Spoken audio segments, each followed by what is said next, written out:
Hey everyone, welcome back to my channel. आज हम जिस टॉपिक के ऊपर डिस्कशन करने वाले हैं वो टॉपिक है कैपिटल स्ट्रक्चर थ्योरीज। हम कैपिटल स्ट्रक्चर क्या होता है इसके बारे में पढ़ चुके हैं। हम ये पढ़ चुके हैं कि डेट चीप क्यों होता है, उसके साथ रिस्की क्यों होता है, इक्विटी कैपिटल कॉस्टली क्यों होता है और वो रिस्क उसमें कम क्यों होता है। तो सारा बेस हम क्लियर कर चुके हैं। तो I am assuming that you are update with that video. अगर आप नहीं अपडेट है तो आप डिस्क्रिप्शन बॉक्स में जाकर उस वीडियो को पहले देख सकते हैं, उसके बाद आप इस वीडियो को देखेंगे तो this picture will be better for you all. Okay, so I welcome all of you to my YouTube channel. आज हम डिस्कस करेंगे capital structure theories. Capital structure क्या होता है? एक कंपनी का स्ट्रक्चर जिससे भी वो कंपनी का फाइनेंशियल कैसे वो बनी है, कितना उसमें डेट है, कितना उसमें इक्विटी है, पूरा फाइनेंशियल स्ट्रक्चर किसी भी कंपनी का कहलाता है कैपिटल स्ट्रक्चर। तो कैपिटल स्ट्रक्चर की 4 थ्योरीज के बारे में आज हम डिस्कस करेंगे। फाइनेंशियल मैनेजमेंट का पार्ट है, very very important. Let's start the video. सबसे पहले शुरू हम कर लेते हैं अपने अजम्पशन पे। कैपिटल स्ट्रक्चर थ्योरीज जो है वो एक अजम्पशन के ऊपर चलती हैं। The assumption is cost of raising funds. ये फंड्स है, या आप इसे रुपी समझ सकते हैं, मनी समझ सकते हैं।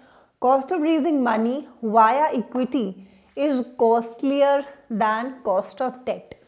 अजम्पशन यहाँ पे ये बोलता है कि अगर आप पैसे रेज कर रहे हो शेयर कैपिटल के थ्रू, तो शेयर कैपिटल के थ्रू पैसे रेज करना हमेशा महंगा पड़ता है as compare to raising money through debts. अगर आप उधार मांग रहे हो तो उधार इज चीप एंड इक्विटी के थ्रू पैसे रेज कर रहे हो तो इक्विटी इज कॉस्टली। हम इस अजम्पशन पे चलते हैं। First theory is net income approach. Net income approach theory हमें ये बोलती है कि आप अपने डेट की मात्रा को बढ़ाएंगे कैपिटल स्ट्रक्चर में। क्यों बढ़ा रहे हैं? क्योंकि हमने ऊपर क्या अज्यूम किया है कि डेट जो है वो सस्ता पड़ता है इक्विटी से। ठीक है, तो पहली चीज ये बोल रही है कि अगर आप अपने कैपिटल स्ट्रक्चर में डेट को बढ़ाते हैं, ठीक है, हाँ, क्योंकि डेट सस्ता है, हमने डेट बढ़ा लिया।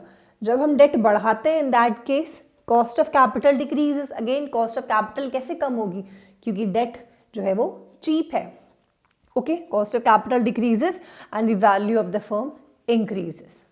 Okay, ultimately capital structure theories हमें ये बताती हैं कि कंपनी ईबीएस जो ईपीएस एनालिसिस है, ये पता चलता है कि कंपनी प्रॉफिटेबल है या कंपनी प्रॉफिटेबल नहीं है। तो पहली थ्योरी में ये बोलते हैं कि आप अपने कैपिटल स्ट्रक्चर में, क्योंकि डेट इज चीप, तो आप अपने कैपिटल स्ट्रक्चर में डेट बढ़ा रहे हो, बढ़ा लो, आराम से बढ़ाओ, डेट बढ़ाइए। उससे क्या होगा? चीप है तो कॉस्ट ऑफ कैपिटल कम रहेगी एंड कॉस्ट ऑफ कैपिटल कम रहेगी तो कंपनी की वैल्यू ऑब्वियसली बढ़ेगी। कॉस्ट ऑफ कैपिटल का मतलब यहाँ पर अगर आपको समझने में कोई प्रॉब्लम है तो इसका मतलब ये होता है, फॉर एग्जाम्पल अगर मैंने किसी से उधार लिया, ओके, उधार पे मैं 7% रेट ऑफ इंटरेस्ट दे रही हूँ, ठीक है, तो ये हमारा क्या हो गया? Cost of debt. डेट किस कॉस्ट पे मिला? उधार किस कॉस्ट पे मिला मुझे? उधार मुझे मिला 7% की कॉस्ट पे। So this is known as cost of debt. All right. On the other hand अगर हमने इक्विटी शेयर होल्डर से पैसे रेस किए तो इक्विटी शेयर होल्डर्स को हम डिविडेंड दे रहे हैं, रिटर्न दे रहे हैं, वो हम 10% दे रहे हैं फॉर एग्जाम्पल, तो ये हमें क्या कहता है कि डेट से पैसे रेस किए तो 7% पे रेट ऑफ इंटरेस्ट दे रहे हैं, इक्विटी शेयर होल्डर से पैसे रेस किए तो उन्हें 10% रिटर्न दे रहे हैं, तो सस्ता क्या पड़ा? सस्ता पड़ा हमें हमारा debt. All right, I think आपको यहाँ से कॉस्ट ऑफ कैपिटल क्लियर हो गया होगा। तो पहली थ्योरी ये बोलती है कि कैपिटल स्ट्रक्चर बहुत इंपॉर्टेंट है, एक रेलिवेंट है। कैपिटल स्ट्रक्चर पढ़ना इज रिलेवेंट क्योंकि हमें कैपिटल स्ट्रक्चर थ्योरी ही बताती है कि आप अपने कैपिटल स्ट्रक्चर में डेट को बढ़ाइए, क्योंकि आप डेट बढ़ाएंगे तो debt is cheap, cost of capital कम होगी। कॉस्ट ऑफ कैपिटल जब कम होगी तो आपके पास से पैसे बाहर कम जाएंगे। जब आपके पास से पैसे बाहर कम जा रहे हैं, इन दैट केस कंपनी की वैल्यू जो है वो बढ़ेगी। Second theory is net operating income. Net operating income theory को आप समझिए कि इस particular theory net income approach को एक रिप्लाई के फॉर्म में दिया कि नहीं नहीं, यहाँ पे तुम कुछ गलत बता रहे हो, हम कुछ कमियों को क्लियर करते हैं। तो नेट ऑपरेटिंग इनकम अप्रोच हमें ये बोलता है दैट डेट तो हमने बढ़ा लिया, ठीक है, ऊपर वाली थ्योरी के हिसाब से हमने डेट अपने कैपिटल स्ट्रक्चर में बढ़ा लिया, लेकिन आपको एक बात याद रखनी है कि अगर आप डेट हद से ज़्यादा बढ़ाते चले जाएंगे, in that case financial risk भी तो बढ़ रहा है। Financial risk means risk of default. कहीं ऐसा ना हो कि हम अपने क्रेडिटर्स को पैसे ही ना पे कर पाएँ, इसको हम कहते हैं फाइनेंशियल रिस्क। तो अगर आप हद से ज़्यादा डेट बढ़ाते चले जाएंगे अपने कैपिटल स्ट्रक्चर में तो दिक्कत क्या आ जाएगी? फाइनेंशियल रिस्क की। जब रिस्क बढ़ेगा, ड्यू टू रिस्क, जब शेयर होल्डर्स ने किसी कंपनी के शेयर्स खरीदे हुए हैं, ओके, और हमें पता चल रहा है कि वो कंपनी ने बहुत उधार ले रखा है, तो हम क्या सोचेंगे? हम सोचेंगे कि हमें हमारा रिटर्न जो है वो मिल जाए, हमें ज़्यादा से ज़्यादा रिटर्न मिले, जिससे ऐसा ना हो कि कहीं हमारे पैसे डूब जाएं। So second theory says that कि डेट तो हम बढ़ा लेंगे, लेकिन एक बात याद रखनी है कि डेट बढ़ाने से कौन सा रिस्क बढ़ता है? Financial risk. और जब फाइनेंशियल रिस्क बढ़ता है तो इक्विटी शेयर होल्डर बोलता है कि हमें भी हमारा रिटर्न वापस दीजिए। तो डेट को यहाँ बढ़ाने से चीप जो हुआ, मतलब जो आपको फ़ायदा मिला यहाँ पर, वो यहाँ पर तो सेट ऑफ हो गया। सेट ऑफ मतलब बराबर हो गया। एक तरफ से आप पैसे बचा रहे थे डेट बढ़ा के, लेकिन अल्टीमेटली इक्विटी शेयर होल्डर कह रहे नहीं हमें हमारा रिटर्न दो, तो आपने जो पैसे बचाए अल्टीमेटली वो रिटर्न के फॉर्म में तो इक्विटी शेयर होल्डर के पास चले ही जाएंगे। तो आप कहाँ से सेविंग कर पाए? आप सेविंग नहीं कर पाए। Okay, so this approach is the reply to the first theory. Alright, अब हम आ जाते हैं अपनी थर्ड अप्रोच पे। Third approach is traditional approach. Traditional approach बोलता है कि डेट बढ़ाओ, ये सही बात बोलता है, जहाँ तक कि सही बात बोल रहा है, ये बोलता है कि डेट बढ़ाओ, डेट बढ़ाने से कोई प्रॉब्लम नहीं है, बट एक पर्टिकुलर लेवल तक। ठीक है, उस पर्टिकुलर लेवल तक अगर आपने डेट बढ़ाया तो आपको पॉजिटिव रिटर्न देगा। ठीक, लेकिन अगर आपने डेट को बढ़ा दिया beyond that level, in that case आपको नेगेटिव रिटर्न्स देने लग जाएगा।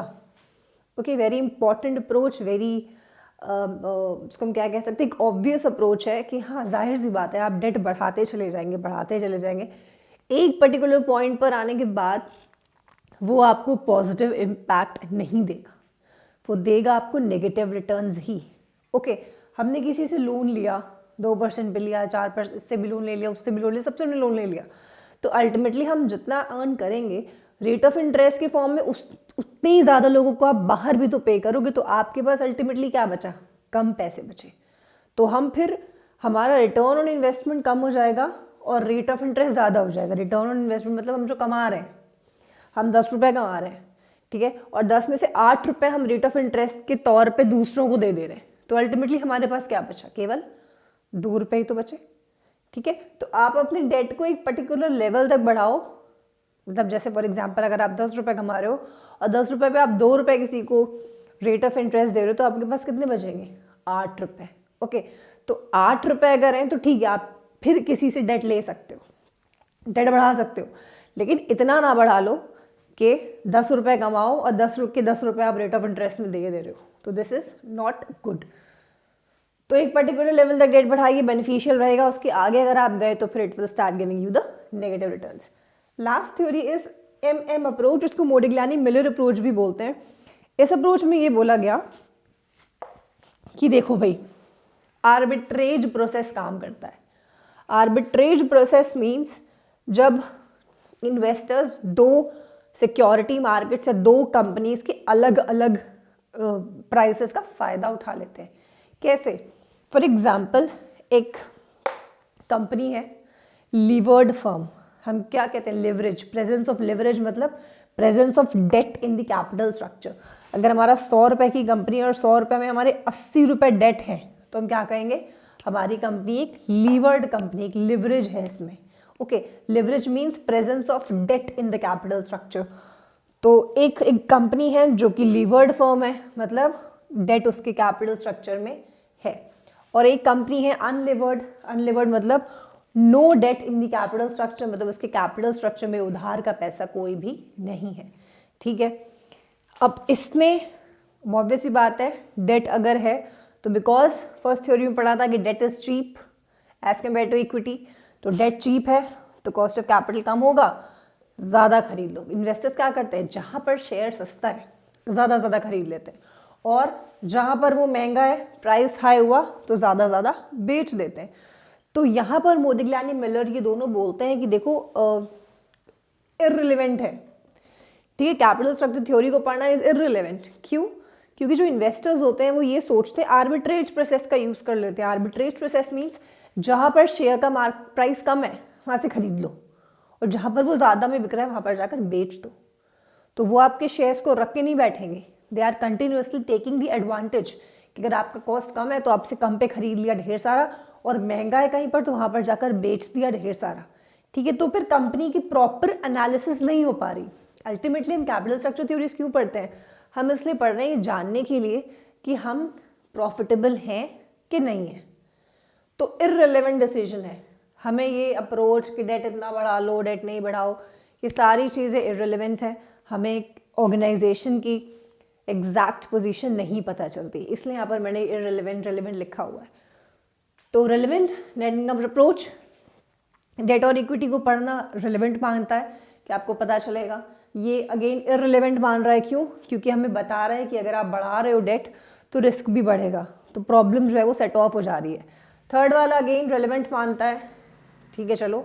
लेकिन जो लास्ट वाले मोडिग्लियानी एंड मिलर है, एमएम अप्रोच, ये दोनों बोलते हैं कि डिसीजन इज कंप्लीटली इररिलेवेंट, क्योंकि आदमी आर्बिट्रेज प्रोसेस का यूज़ करके यहाँ से वहाँ आपके शेयर्स को बेच रहा है। तो आपको खुद ही नहीं पता चल पाएगा कि आप अपनी कंपनी में एक पर्टिकुलर टाइम पर ग्रो कर रहे हो या एक पर्टिकुलर टाइम पे लूज़ कर रहे हो। ओके, क्योंकि इंसान क्या करेगा, जहाँ पर उसे सस्ता मिल रहा है वहाँ से ज़्यादा खरीद कर, जहाँ उसे महंगा मिल रहा है वहाँ पर उसे वो बेच दे रहा है। In this case you will unable to find out the exact position of your company. The exact position of your company is again and hence depicted by EPS approach. Okay? EBS EBIT approach जो है उससे हमें पता चलता है कि हमारी company grow कर रही है या हमारी कंपनी लूज कर रही है, हम आगे बढ़ रहे हैं या हम पीछे हट रहे हैं। ओके, EPS का फुल फॉर्म है अर्निंग पर शेयर। हर एक शेयर पे एक शेयर होल्डर कितनी अर्निंग करता है।